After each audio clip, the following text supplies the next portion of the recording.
Friends, पहाड़ों पे घूम लिए, नेचर में घूम लिए, लेकिन आज हम आ गए हैं समुद्र किनारे। और अभी मैं मौजूद हूँ जगन्नाथपुरी के गोल्डन बीच पर। यहाँ क्या क्या एक्टिविटी होती है, कहाँ कहाँ आप घूम सकते हैं, क्या क्या आप कर सकते हैं, खाने पीने के लिए क्या है, घूमने के लिए क्या है, क्या एडवेंचर एक्टिविटी होती है, सारी जानकारी दूंगा आज मैं आपको। साथ ही आपको जगन्नाथपुरी धाम में दर्शन कराऊंगा। आप कैसे यहाँ पर आ सकते हैं, कहाँ कहाँ आपको दर्शन करने चाहिए, दर्शन का सही समय क्या है, पूरी जानकारी जगन्नाथ धाम की, जगन्नाथपुरी के इस खूबसूरत बीच की इस वीडियो में दी गई है। तो वीडियो को एंड तक जरूर देखिएगा। कमेंट बॉक्स में एक बार जोर से बोल दो, जय जगन्नाथ। जय जगन्नाथ जी की जय जगन्नाथ।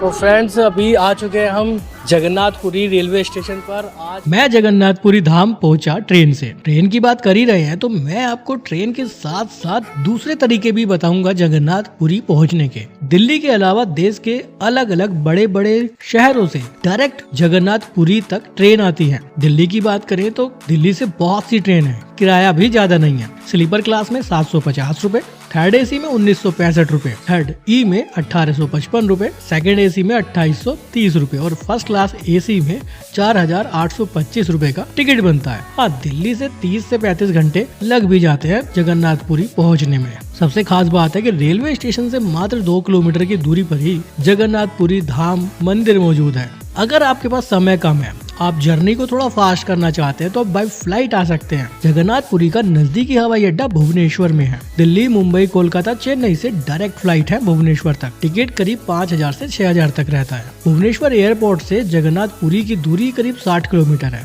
इस 60 किलोमीटर के सफर को तय करने के लिए 3 ऑप्शन है। आप चाहे तो कैब ले लीजिए, 2500 से 3000 रूपए लगेगा, आपको पूरी ड्रॉप किया जाएगा। आप बस से भी कर सकते हैं इस टूर को। 80 से 100 रूपए बस में टिकट रहता है। आप चाहे तो शेयर टैक्सी भी ले सकते हैं, जिसमें 150 रूपए खर्च करके आप भुवनेश्वर से जगन्नाथपुरी पहुंच जाएंगे। आप चाहे तो बाय रोड भी जगन्नाथपुरी आ सकते हैं, लेकिन बाय रोड मैं रिकमेंड नहीं करूंगा अगर आपकी दूरी ज्यादा है तो। हाँ, आप उड़ीसा के भुवनेश्वर, कटक या छत्तीसगढ़ के किसी प्रमुख शहर से आ रहे हैं तो आप बाय रोड अपनी कार या बाइक लेकर भी आ सकते हैं। तो ये सब बातें हैं पुरी पहुंचने की। अब बात करते हैं कि पुरी में रुकने की व्यवस्था कैसी है, स्टे कहाँ करें, बेस्ट लोकेशन कौन सी हो सकती है जहाँ से सभी जगहों पर आसानी से घूमने जा सके। तो बात करते हैं पुरी में होटल, धर्मशाला और गेस्ट हाउस की। सबसे पहले मैं आपको किराया ही बता देता हूँ। पुरी बहुत महंगा नहीं है, मात्र 500 रूपए में यहाँ पर होटल की स्टार्टिंग हो जाती है, जो 4000 या 5000 तक जाती है। लेकिन पुरी के होटल की खास बात है जो दूसरी जगहों के होटल से अलग है, क्योंकि यहाँ पर चेक इन और चेकआउट टाइम दूसरी जगहों से अलग है। चेक इन यहाँ पर सुबह को 8 से 9 बजे के आसपास रहता है और चेकआउट भी सुबह में 7 बजे रहता है। ज्यादातर आपने देखा होगा 10 बजे, 11 बजे या 12 बजे चेकआउट रहता है, लेकिन यहाँ पर सुबह 7 बजे के करीब ही चेकआउट रहता है। तो ये थोड़ा सा आपको ध्यान देना होगा होटल लेते वक्त। चलिए, बेस्ट जगह मैं आपको बता देता हूँ, लोकेशन आपको बता देता हूँ कि कहाँ पर आपको होटल लेना बेस्ट रहेगा पुरी में। मैं कुछ रोड आपको बता देता हूँ, कुछ लोकेशन आपको बता देता हूँ।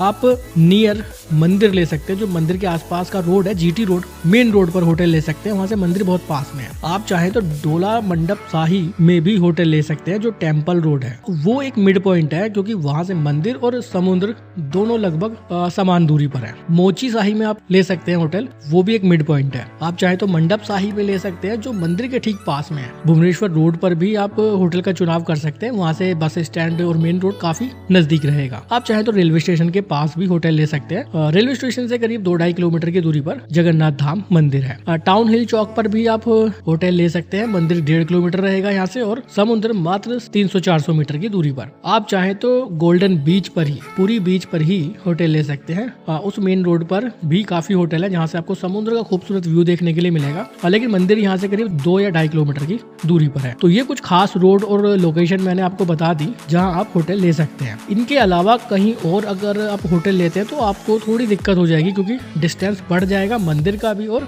समुद्र का भी। मैंने डोला मंडप शाही में होटल लिया था, क्योंकि मैं चाहता था कि मेरा होटल एक मिड पॉइंट पर हो, जहाँ से मंदिर भी पास में हो और समुद्र भी पास में हो। मंदिर मेरे होटल से करीब 1 किलोमीटर था और बीच, गोल्डन बीच, करीब 800-850 मीटर की दूरी पर था। मैं दोनों जगह पैदल पैदल भी जा सकता। तो फ्रेंड्स, जगन्नाथपुरी पहुंच गए, होटल भी ले लिया है। होटल टूर में आपको करा देता हूँ। ये हमारा रूम है, यहाँ एक डबल बेड, मिस्टी यहाँ पर खेल रही है और इधर एलईडी टीवी, इधर है ड्रेसिंग एरिया, बड़ा सा मिरर, और इधर है अलमीरा जहाँ हमने लगा दिया है अपना सारा लगेज। और इधर मैं दिखाना चाहूँगा आपको वॉशरूम, गीजर भी है। दिसंबर का महीना है, लेकिन सच बताऊँ ना तो गर्मी बहुत है, क्योंकि देखो पंखा भी हमने चलाया हुआ है। और इसी के साथ में ना इस रूम के साथ एक है बालकनी। ये है बालकनी का व्यू। सामने भी एक बड़ा सा होटल है, नीचे है रोड, और ये जो रोड है ना यहाँ से ये रोड राइट में मंदिर के लिए जाएगा और लेफ़्ट में बीच के लिए जाएगा। सब वॉकिंग डिस्टेंस पर ही है। तो होटल ले लिया, अब यहाँ पर नहाते हैं, फ्रेश हो जाते हैं और उसके बाद जाएंगे जगन्नाथपुरी धाम में दर्शन करने। अब बात आती है कि कहाँ कहाँ घूमने जाएं पुरी आने के बाद। देखिए जगन्नाथपुरी धाम में आप मौजूद हैं तो घूमने से पहले यहाँ के चारों धामों में से जगन्नाथ धाम में दर्शन करने जरूर जाना चाहिए। तो सबसे पहले मैं गया जगन्नाथ धाम दर्शन करने। मेरा होटल मंदिर से थोड़ी ही दूरी पर था, तो मैं पैदल पैदल बाजार में घूमता हुआ मंदिर तक पहुंच गया। अगर आपका होटल दूरी पर है तो आपको ई रिक्शा और ऑटो रिक्शा की फैसिलिटी मिल जाएगी, जिसमें 20-30 रुपए देकर आप मंदिर तक पहुंच सकते हैं। ये जो नज़ारा आप देख रहे हैं ये जगन्नाथ धाम के मुख्य मंदिर का है। इस मंदिर में एंट्री से पहले कुछ नियम है जो आपको जरूर जान लेने चाहिए अगर आप जगन्नाथ धाम यात्रा पर आते हैं। तो वीडियो को पूरा जरूर देखिएगा, अच्छी लगे तो लाइक करिएगा और कमेंट बॉक्स में जय श्री जगन्नाथ धाम जरूर लिखिएगा। नियम की बात कर रहे हैं तो मैं आपको बता देता हूँ कि इस मंदिर के अंदर phone, camera, leather belt, leather jacket, leather wallet, purse आप नहीं ले जा सकते हैं। आप कैप पहनकर भी मंदिर में प्रवेश नहीं कर पाएंगे, वो आपको उतारनी होगी। मंदिर के पास में ही सभी रोड पर यहाँ पर लॉकर्स की व्यवस्था मौजूद है, जहाँ पर आपका कीमती सामान आप रख सकते हैं, शूज रख सकते हैं। 50 से 100 रुपए आपको देने होंगे। अगर आप एक पर्सनल लॉकर लेना चाहते हैं तो उसके लिए आपको 80 रुपए पे करना होगा। उसमें आप कीमती सामान, आपका फोन या कोई भी कीमती चीजें हैं तो रख सकते हैं। शूज के लिए कोई खास यहाँ पर पे नहीं करना पड़ेगा, 10-20 रुपए आप देकर शूज रख सकते हैं। आप चाहे तो आपका सारा कीमती सामान होटल में रख के आइए, सिर्फ शूज यहाँ के शूज स्टैंड पर रख दे। यहाँ सामने शूज स्टैंड भी है मंदिर के, जहाँ आपका लगेज और जूते और जो भी कीमती सामान है रख सकते हैं, और फिर इधर सामने मंदिर में दर्शन करने जा पाएंगे।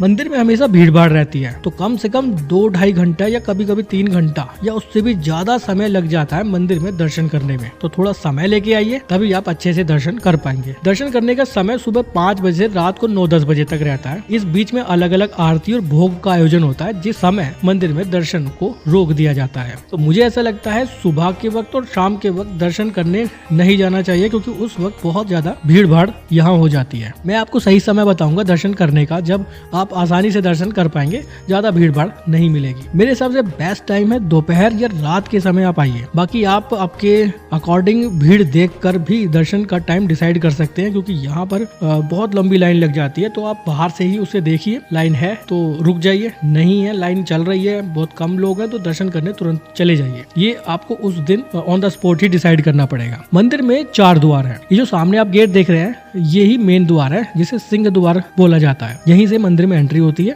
बाकी जो 3 अलग अलग गेट हैं वो एग्जिट गेट है, वहाँ से सिर्फ लोग बाहर निकलते हैं। एंट्री गेट के सामने एक स्तंभ है, ये आप नजारा देख रहे होंगे, ये अरुण स्तंभ है जो कोणार्क मंदिर से लाया गया है, इसलिए इसे सूर्य स्तंभ के नाम से भी जाना जाता है। यहाँ शीश झुकाकर मंदिर में प्रवेश करना चाहिए। श्री जगन्नाथ मंदिर के अंदर एक गरुड़ स्तंभ भी है। गरुड़ स्तंभ ही वही स्तंभ है जिस कारण कोई पक्षी, कोई विमान जगन्नाथ मंदिर के ऊपर से नहीं उड़ता है, क्योंकि गरुड़ खुद पक्षियों के राजा है। दोनों स्तंभ के दर्शन के बाद श्रद्धालु मुख्य मंदिर में दर्शन करने जाते हैं। जगन्नाथ मंदिर में श्री कृष्ण, बलदेव और उनकी बहन सुभद्रा के दर्शन होते हैं। कहते हैं कि यहाँ भगवान श्री कृष्ण का हृदय मौजूद है, जो आज भी धड़कता है। हर 12 साल में इन तीनों मूर्तियों को बदला जाता है, क्योंकि मूर्तियाँ लकड़ी से बनाई गई हैं। उस दौरान पूरी शहर की इलेक्ट्रिसिटी काट दी जाती है। रात में मूर्तियों को बदला जाता है, पूरी शहर छावनी में तब्दील कर दिया जाता है। उस वक्त कोई भी दर्शन करने नहीं जा सकता। जो पुजारी मूर्ति बदलने का कार्य करते हैं उनकी आंखों पर काली पट्टी बांध दी जाती है, ताकि कोई भी श्री कृष्ण के हृदय को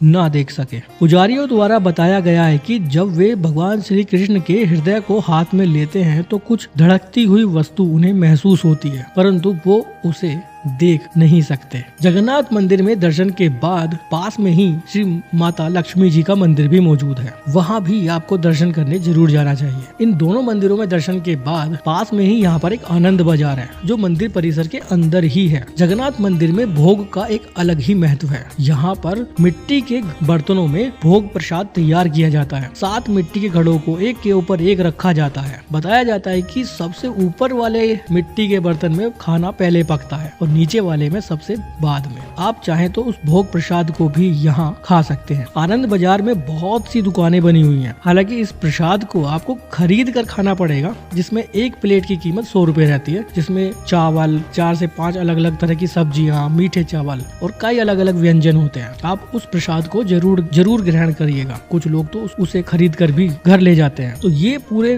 तरीका है, ये है जगन्नाथ धाम मंदिर में दर्शन। तो फ्रेंड्स, जगन्नाथपुरी धाम में दर्शन हो चुके हैं। दर्शन करने के बाद अभी हम मंदिर के ठीक बाहर खड़े हुए हैं। पीछे आप मंदिर का नज़ारा देख ही रहे होंगे। कैसे रहे दर्शन? बहुत अच्छे दर्शन हुए हैं, बहुत ही ज़्यादा, मतलब मैं कुछ बता नहीं सकती कि कैसे दर्शन हुए हैं। बहुत ही ज़्यादा स्पीचलेस है। स्पीचलेस इसलिए है कि 4 बड़े धाम में से एक धाम में आज हम मौजूद हैं। नहीं, इतनी बड़ी बात है ना कि बहुत भगवान के दौर पे हमारी उपस्थिति ही बहुत बड़ी बात है। तो बहुत मुझे खुशी हो रही है इस चीज़ की कि मतलब इतने बड़े धाम पे मैं आई हूँ और इतने अच्छे दर्शन हुए हैं, बहुत अच्छे। यहाँ ना जगन्नाथपुरी में जो मुख्य मंदिर है वहाँ पर दर्शन करने के बाद एक और मंदिर है लक्ष्मी जी का, वहाँ भी दर्शन आपको करने चाहिए। और इन सब के बाद आपको एक बाज़ार है जहाँ पर आप प्रसाद ले सकते हैं। वो प्रसाद आपको पैसों में लेना पड़ता है। जैसे 100 रुपये में एक पूरी थाली होती है, चावल दाल और कई अलग अलग तरह की सब्जियां होती हैं जिनका भोग यहाँ पर लगाया जाता है और उसके बाद वो आने वाले श्रद्धालुओं को दिया जाता है। आप उसे भी जरूर लीजिएगा। महाप्रसाद है, महाप्रसाद है। अंदर घड़ों में बनाया जाता है और कहते हैं कि सबसे ऊपर वाला जो घड़ा होता है ना उसमें सबसे पहले प्रसाद बन के तैयार होता है, और नीचे वाला जो घड़ा होता है ना उसमें जलता भी नहीं है बिल्कुल। सबसे पहले कहना चाहिए कि सबसे पहले नीचे वाले में तैयार होना चाहिए, लेकिन सबसे पहले ऊपर वाले घड़े में तैयार होता है, 7 घड़ों में। तो ये महाप्रसाद है जगन्नाथ जी का, जो आपने सुना भी होगा, बहुत ज़्यादा प्रसिद्ध है। बहुत ज़्यादा आसपास के लोग यहाँ से लेकर भी जाते हैं अपने घर में। शादी ब्याह कोई फंक्शन होता है तो उसमें बहुत मतलब उसमें शामिल करते हैं यहाँ के प्रसाद को, और कहते हैं कि बहुत ज़्यादा बरकत होती है उनके सभी प्रोग्राम में। तो आपको भी लेना चाहिए। अभी मैं मंदिर के बाहर हूँ, नज़ारा आप देख ही रहे हैं। ये पूरा मंदिर परिसर है। यहाँ पर मोबाइल, कैमरा, फ़ोन हम सब कुछ चला सकते हैं, लेकिन अंदर नहीं ले जा सकते। यहाँ कुछ देर बैठ जाइए, शाम के वक्त आइए तो रिलैक्स हो जाइए और इस खूबसूरत नज़ारे को देखते रहिए। श्री जगन्नाथ धाम के इस मंदिर का सामने वो मुख्य चोटी है जहाँ पर वो झंडा फहर रहा है हवा के विपरीत दिशा में। मैं जूम करके आपको दिखाता हूँ।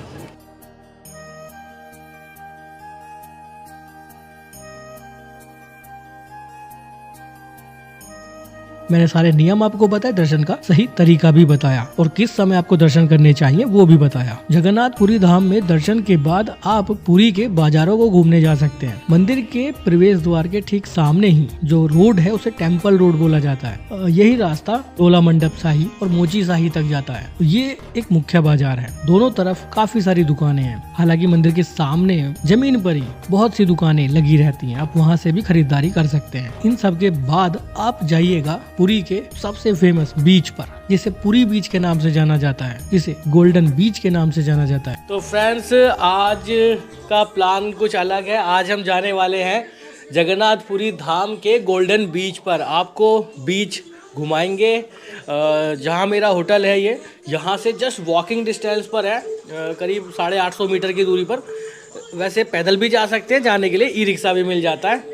तो सब लोग रेडी है, मिस्टी भी रेडी हो चुकी है। मिस्टी रेडी है और पारुल भी रेडी है, और चलते हैं गोल्डन बीच पर। दिखाते हैं आपको क्या है गोल्डन बीच और क्यों इतना ज़्यादा पूरे दुनिया में फेमस है गोल्डन बीच। आपको नज़ारे दिखाते हैं। मंदिर से दूरी करीब 2 किलोमीटर है। रेलवे स्टेशन से भी करीब 2 किलोमीटर की दूरी से ई रिक्शा ले लिया है। वैसे तो 850 मीटर की दूरी पर है होटल से सी बीच, लेकिन मिस्टी साथ में थी तो सोचा कि पैदल नहीं चलते, ई रिक्शा ले लेते हैं। 20 रुपये एक सवारी का यहाँ पे चार्ज किया जाता है। मोची साई स्क्वायर जो जगह जहाँ मेरा होटल है वहाँ से 20 रुपये चार्ज लिया जाता है। फ्रेंड्स, फाइनली पहुँच चुके हैं हम सी बीच पर, पुरी बीच पर, गोल्डन। तो ये बीच के बिल्कुल किनारे वाला रोड है। यहाँ पर आपको ई रिक्शा और ऑटो रिक्शा की फैसिलिटी मिल जाएगी। आप जहाँ भी होंगे वहाँ से आप इन ऑटो रिक्शा और ई रिक्शा के थ्रू यहाँ पर आ सकते हैं। अगर आपके पास अपनी बाइक है या रेंटेड बाइक लेकर आए तो उसको यहाँ पर खड़े करके आप बीच पे एंजॉय करने जा सकते हैं। वो बहुत प्राइम लोकेशन पर है और सुविधाएं बहुत सारी हैं आने जाने के लिए। किसी भी तरह की असुविधा तो आपको यहाँ आने के बाद नहीं होने वाली है। ये नज़ारे हैं गोल्डन बीच के पास मौजूद रोड के। सामने काफ़ी सारे होटल्स हैं। आप इन होटल्स में भी रूम ले सकते हैं और समुद्र के खूबसूरत नज़ारे को देख सकते हैं। यहाँ तक आने के लिए ई रिक्शा, ऑटो रिक्शा की फैसिलिटी हमेशा मौजूद रहती है। चलिए घूमते हैं गोल्डन बीच, आपको दिखाते हैं गोल्डन बीच के शानदार नज़ारे। यहाँ सुबह से ही भीड़ लगना शुरू हो जाती है जो रात तक रहती है। फ्रेंड्स, पहाड़ों पे घूम लिए, नेचर में घूम लिए, लेकिन आज हम आ गए हैं समुद्र किनारे और अभी मैं मौजूद हूँ जगन्नाथपुरी के गोल्डन बीच पर। यहाँ क्या क्या एक्टिविटी होती है, कहाँ कहाँ आप घूम सकते हैं, क्या क्या आप कर सकते हैं, खाने पीने के लिए क्या है, घूमने के लिए क्या है, क्या एडवेंचर एक्टिविटी होती है, सारी जानकारी दूंगा आज मैं आपको। मिस जी, एंजॉय कर रहे हो? तो कमेंट बॉक्स में एक बार जोर से बोल दो, जय जगन्नाथ। जय जगन्नाथ जी की। जय जगन्नाथ। जय जगन्नाथ। पानी आ जा। पूरे दिन यहाँ पर बहुत चहल पहल रहती है। कह सकते हैं कि पूरा बाजार यहाँ पर तैयार हो जाता है। खरीदारी करने के लिए बहुत सी दुकानें मौजूद रहती हैं। आप यहाँ पर अलग अलग चीजों की खरीदारी कर सकते हैं। आप यहाँ से बैग खरीद कर ले जा सकते हैं। यहाँ पर मोतियों का बहुत महत्व है। जगह जगह आपको सच्चे मोती बेचते हुए लोग दिख जाएंगे। मोतियों की माला आप यहाँ से खरीद सकते हैं। गोल्डन बीच का नाम गोल्डन बीच इसीलिए रखा गया क्योंकि यहाँ का रेत गोल्ड के समान है। मतलब दिखने में इतना ज्यादा अच्छा लगता है जैसे सोना बिखरा हुआ हो। इसे गोल्डन बीच इसलिए बोला जाता है क्योंकि यहाँ की रेत गोल्ड के समान है, पीली पीली। आप देख रहे होंगे। मजा आ रहा है ना? हाँ। हाथ पकड़े रहो, नहीं तो फिर वो गिर जाओगी। हाथ तो पकड़े रहना पड़ेगा। जैसे समय बढ़ रहा है, यहाँ पर आने वाले लोगों की संख्या भी बढ़ती जा रही है। आप पीछे देख रहे होंगे ना, उधर से मेन रोड से लोग आ रहे हैं और यहाँ पर भीड़ बढ़ती जा रही है धीरे धीरे। घुड़सवारी भी आप यहाँ पर कर सकते हैं, कैमल राइड भी कर सकते हैं। ड्रेसेस वगैरह भी मिल जाती हैं। अगर आप बीच में एंजॉय करते हैं तो इन्हें पहनकर, इन्हें खरीद कर भी एंजॉय कर सकते हैं और बाद में भी इन्हें पहन सकते हैं। रेंटेड ड्रेसेस यहाँ पर मुझे नहीं दिखाई दे रही हैं, आपको परचेज ही करनी पड़ेगी। पीले रंग का ये बीच बहुत खूबसूरत रहता है। यहाँ पर सनसेट और सनराइज आप देखने आ सकते हैं। खाने पीने के लिए बहुत सारे फूड स्टॉल यहाँ पर मौजूद हैं, जिसमें मोमोज और भी अलग अलग तरह के फास्ट फूड यहाँ पर एंजॉय कर सकते हैं। आप सी फूड भी यहाँ पर एंजॉय कर सकते हैं। समुद्र के किनारे चाय पीनी है तो उसके लिए भी यहाँ पर काफ़ी दुकानें मौजूद हैं। तो फ्रेंड्स, अभी ना चाय पीने का मूड हो रहा था तो गोल्डन बीच के किनारे ही काफ़ी सारे स्टॉल हैं खाने पीने के लिए, और भी बहुत सारे हैं। तो एक चाय का स्टॉल भी है, चाय पीते हैं उसके बाद एंजॉय करेंगे यहाँ पर। ये रहा सामने चाय का स्टॉल। गोल्डन बीच पे बहुत सारे फूड पॉइंट है। अभी कुछ ओपन है, कुछ नहीं है क्योंकि सुबह सुबह का वक्त है। धीरे धीरे सब ओपन हो जाएंगे। सूख जाएंगे अपने आप जब। अभी हम पहले पी लेते हैं कि कप चाय। नारियल पानी जगह जगह आपको यहाँ पर मिल जाएगा, जिसकी कीमत मात्र 40 से 50 रुपए रहती है। गोल्डन बीच पर नारियल पानी भी ट्राई कर सकते हैं। 50 रुपये नारियल पानी का प्राइस रहता है। अपने यहाँ 70, 80 या 90, 100 तक रहता है, लेकिन यहाँ 50 रुपये में आप नारियल पानी भी ले सकते हैं। कितने का है? 50।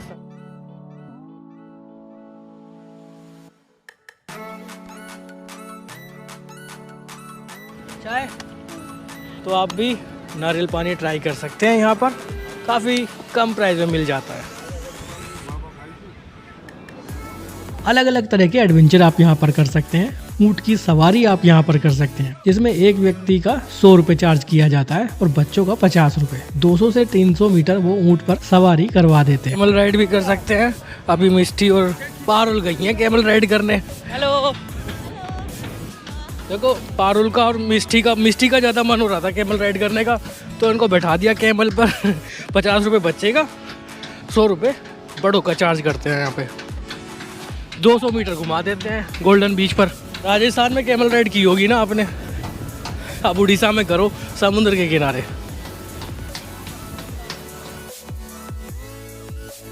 बहुत अच्छी जगह है, आराम से 2-3 घंटे आप यहाँ बिता सकते हैं कुछ लोग तो समुद्र में नहाने पहुंच जाते हैं। हालांकि यहाँ पर गाइडलाइन है कि समुद्र के ज्यादा अंदर ना जाएं। ये जो छतरियां आप देख रहे हैं ना, इन छतरियों के नीचे चेयर मौजूद है। यहाँ पर आप बैठ कर कोई क्वालिटी टाइम स्पेंड कर सकते हैं, समुद्र का खूबसूरत नजारा देख सकते हैं। बहुत अच्छा समय आप यहाँ बिता पाएंगे। बच्चे रेत में खेलते हुए आपको नजर आएंगे। सैंड आर्ट के लिए गोल्डन बीच भारत ही नहीं बल्कि पूरी दुनिया में प्रसिद्ध है। यहाँ पर ही सैंड आर्ट का आयोजन किया जाता है। एक से एक खूबसूरत सैंड आर्ट आप यहाँ पर देख पाएंगे जब सैंड आर्ट फेस्टिवल का आयोजन किया जाता है। गोल्डन बीच अपने आप में बहुत अच्छी जगह है। एंजॉय करने के लिए ये एक शानदार स्पॉट हो सकता है। कहते हैं कि जगन्नाथपुरी धाम बहुत अच्छी जगह है, जहां आप 4 बड़े धामों में से एक धाम में दर्शन करेंगे और साथ ही गोल्डन बीच पर आकर कुछ खूबसूरत और क्वालिटी टाइम भी स्पेंड कर पाएंगे। कुछ अच्छा समय अपने फैमिली के साथ और फ्रेंड्स के साथ बिता सकेंगे। एडवेंचर एक्टिविटी के लिए आप यहां गोल्डन बीच पर स्टीम बोट में भी एंजॉय कर सकते हैं। अपने नदियों में तो बहुत सी नाव की सवारी की होगी, झील में बहुत सी शिकारा बोट में एंजॉय किया होगा, लेकिन यहाँ बंगाल की खाड़ी में स्टीम बोट में एंजॉय कर सकते हैं। ये एक्सपीरियंस बहुत शानदार होने वाला है। गोल्डन बीच के बारे में मैं आपको एक चीज और बता देता हूँ, और ये बंगाल की खाड़ी है। सुबह के वक्त जब आप यहाँ आएंगे तो दूर दूर समुद्र में कुछ नाव तैरते हुए देखेंगे। ये नाव ना तो किसी टूरिस्ट की है, ना किसी एडवेंचर एक्टिविटी से संबंध रखती है। ये नाव है मछुआरों की, जो मछलियाँ पकड़ने के लिए सुबह के वक्त बंगाल की खाड़ी में आप तैरते हुए देख पाएंगे। और ये बोट बहुत ज्यादा दूरी पर है, जो मैं जूम करके आपको दिखा रहा हूँ। यहाँ ना फुल एंजॉयमेंट चल रहा है लोगों का। कैसा था यहाँ का? बहुत अच्छा लग रहा है। मेरा तो जाने का मन ही नहीं कर रहा, सच बताऊँ तो बहुत अच्छा लग रहा है यहाँ पे। और हम दोबारा आएंगे, मैं पक्की बात करी, जब तक हम यहाँ आए ना मैं एक बार फिर आऊंगी यहाँ पे। पता है कुछ लोग बोल रहे थे कि शाम के वक्त आएंगे तो ज़्यादा एंजॉय करेंगे, लेकिन ऐसा नहीं है। आप सनराइज के वक्त यहाँ आ जाइए, मैं गारंटी ले रहा हूँ आप सनसेट तक यहीं बैठे रहेंगे, क्योंकि इतना आप यहाँ एंजॉय करने वाले हैं। तो कहने वाली बात ये है सिंपल सी कि आप दिन भर में किसी भी वक्त यहाँ आ जाइए, आप फुल एंजॉय करेंगे। ये देखिए यहाँ पे वो सीटी वगैरह जो बजा रहे हैं ना, ये वो लोग हैं जो गोताखोर हैं, जो लोगों को रेस्क्यू भी करते हैं। ये सीटी इसलिए बजा रहे हैं कि लोग बहुत ज़्यादा डीप समुद्र के अंदर जा रहे हैं। देखिए मैं दिखा भी रहा था आपको नज़ारे, तो इतना डीप ना जाए, उसी के लिए यहाँ पर सुरक्षा के दृष्टिकोण से यहाँ पर लोग तैनात रहते हैं। तो ये ले लिया हमने यहाँ पर दही बड़ा। हमारे यहाँ पर दही बड़े में दही और सौंठ होती है, यहाँ पर आलू की सब्जी और प्याज और एक भुजिया जैसा नमकीन है। टेस्ट करके बताते कैसा है। 40 रुपये एक प्लेट का प्राइस है। ऐसा है, दिखाओ तो, टेस्ट करके बताता हूँ मैं भी।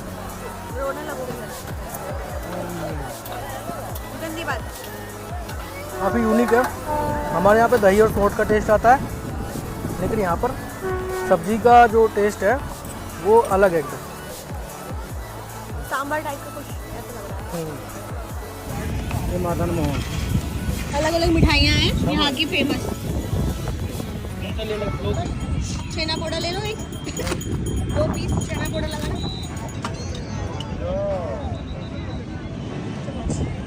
तो फ्रेंड्स अभी हम लोग एक 2 स्टॉल पर आए हैं, वहाँ पे हमने उड़ीसा का फेमस छेना पोड़ा लिया है 30 रुपये के 2 पीस। गोल्डन बीच की बात करें तो यहाँ पर आप सुबह के वक्त या शाम के वक्त कभी भी आ सकते हैं। पूरा दिन यहाँ पर जबरदस्त भीड़ रहती है। हालांकि अगर आप सुबह सुबह आएंगे तो ज्यादा दुकानें आपको खुली हुई नहीं मिलेंगी, लेकिन जैसे जैसे समय बीतेगा 9 बजे 10 बजे के बाद यहाँ पर बहुत ज्यादा चहल पहल हो जाएगी, लोगों की संख्या बढ़ जाएगी, दुकानें भी लगभग सारी खुल जाएंगी। तो मेरे हिसाब से मंदिर में अगर आपने दर्शन कर लिए हैं दोपहर को, तो दोपहर के तुरंत बाद आप यहाँ पर घूमने आ सकते हैं। और उसके बाद शाम को 5 बजे आप वापस जगन्नाथ धाम जी के मुख्य मंदिर पर पहुंच जाइए, क्योंकि 5 बजे वहां पर जगन्नाथ धाम की चोटी पर झंडे को बदला जाता है, वहां मौजूद ध्वजा को बदला जाता है। ये प्रक्रिया रोजाना होती है शाम को। अगर आप भी जगन्नाथ मंदिर के ध्वज को बदलते हुए देखना चाहते हैं तो 5 बजे आप मंदिर पहुंच जाइए। ये नज़ारा भी बहुत अद्भुत रहता है और इस प्रक्रिया की बहुत मान्यता है। जगन्नाथपुरी मंदिर के बारे में बताया जाता है कि यहाँ फहरने वाला झंडा हवा के विपरीत दिशा में फहरता है वो आप यहाँ आकर खुद देखेंगे तो आप आश्चर्यचकित हो जाएंगे। तो ये पूरी यात्रा एक वन डे यात्रा है, एक दिन की पूरी यात्रा है। सुबह में आइए, मंदिर में दर्शन कीजिए, बाजार घूमिए, गोल्डन बीच घूमने चले जाइए, उसके बाद वापस शाम को 5 बजे के करीब मंदिर आ जाइए और ध्वजा बदलते हुए देखिए। मात्र एक दिन में आपका पूरा ये टूर हो जाएगा। बात करते हैं जगन्नाथपुरी में खान पान की। देखिए यहाँ पर वेजिटेरियन और नॉन वेजिटेरियन दोनों ही तरह का खाना मिल जाता है। समुद्र के किनारे हैं तो ज्यादातर लोग यहाँ पर जो स्थानीय लोग हैं वो सी फूड खाते हैं, मछली वगैरह का सेवन ज्यादा करते हैं। लेकिन आप जगन्नाथ धाम यात्रा पर है तो आपको यहाँ पर वेजिटेरियन खाना भी आसानी से मिल, आप चाहें तो ऑनलाइन भी फूड मंगा सकते हैं। यहाँ पर सभी सर्विसेज, यहाँ पर सभी तरह की सर्विस अवेलेबल है। कुछ खास खान पान की बात करें तो यहाँ पर आप मीठे में खाजा ट्राई कर सकते हैं। पुरी के मुख्य बाजारों में जगह जगह आपको खाजा देखने के लिए मिलेगा। एक मीठा व्यंजन है, काफी अलग है, आप इसे ट्राई जरूर करिएगा। प्राइस की बात करें तो 80 से 140 रुपए किलो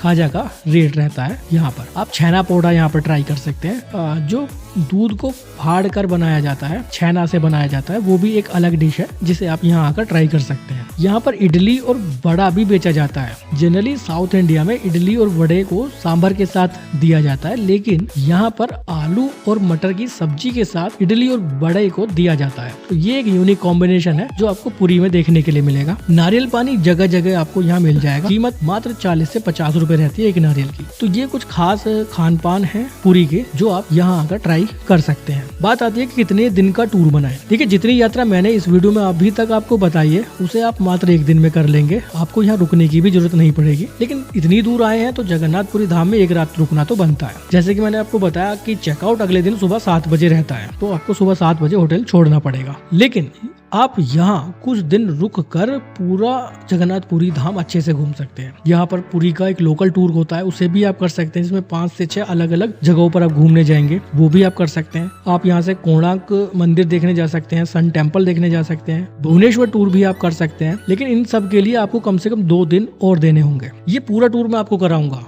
मैं आपको कोणार्क मंदिर भी लेकर जाऊंगा, पुरी का लोकल टूर भी कराऊंगा, भुवनेश्वर टूर भी कराऊंगा, जो आपको आने वाली वीडियोस में देखने के लिए मिलेगा। लेकिन ये वीडियो थी श्री जगन्नाथ धाम यात्रा की। लेकिन अगर आप सिर्फ जगन्नाथ धाम यात्रा पर आना चाहते हैं तो मात्र एक दिन में आप इन सभी जगहों पर जा सकते हैं, जिसमें आप जगन्नाथ जी मंदिर में दर्शन करेंगे, पुरी का बाजार भी घूमेंगे और साथ ही गोल्डन बीच भी देखने जा सकते हैं। चॉइस आपकी है, आपके पास समय कम है तो इतना टूर कर लीजिए। अगर समय ज्यादा है, 2 या 3 दिन आप दे सकते हैं, तो बाकी जगहों पर भी घूमने जा सकते हैं, जो मैं आपको आने वाली वीडियोस में घुमाने वाला हूँ। मोबाइल नेटवर्क की बात करें तो सभी तरह का मोबाइल यहाँ पर प्रॉपर काम करता है। प्रीपेड पोस्टपेड कोई भी आप यहाँ पर यूज कर लेंगे। कब जाना बेस्ट होगा, ये एक अहम सवाल है जगन्नाथपुरी धाम यात्रा का, क्योंकि यहाँ का वेदर नॉर्थ इंडिया से पूरी तरह से डिफरेंट है। बेस्ट टाइम की बात करें तो अक्टूबर से मार्च तक आप कभी भी आ जाइए, ये बेस्ट टाइम है। मौसम सुहावना रहता है। दिसंबर जनवरी में जब नॉर्थ इंडिया में जबरदस्त ठंड रहती है, तब यहाँ का टेम्परेचर 25-26 के आसपास रहता है और रात में 16-17 के आसपास रहता है। कह सकते हैं कि आपको गर्म जैकेट की भी जरूरत नहीं पड़ेगी।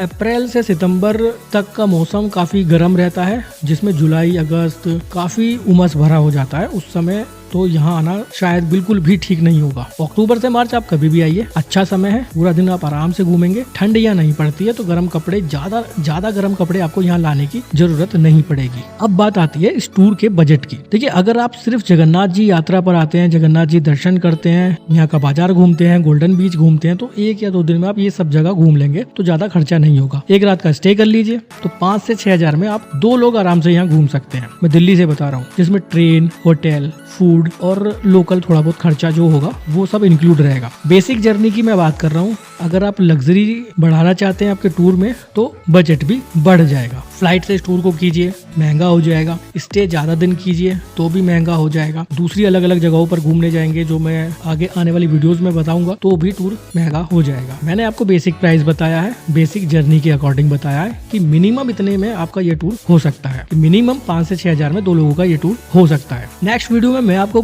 बाकी जगहों पर लेकर जाऊंगा, जिसमें कोणार्क मंदिर, भुवनेश्वर टूर और पुरी का लोकल टूर कराऊंगा। तो उन वीडियोस को भी जरूर देखिएगा। ये वीडियो अच्छी लगी हो तो लाइक करिएगा, शेयर जरूर करिएगा उन सभी लोगों के साथ जिन्हें घूमने का शौक है। क्या पता इस वीडियो से उनकी कुछ हेल्प हो जाए। फिर मिलेंगे आपसे एक नई जगह पर, एक नई जगह की इन्फॉर्मेशन के साथ। अभी के लिए बाय, बहुत बहुत धन्यवाद। कमेंट बॉक्स में जय श्री जगन्नाथ, जय श्री जगन्नाथ धाम जरूर लिखिएगा।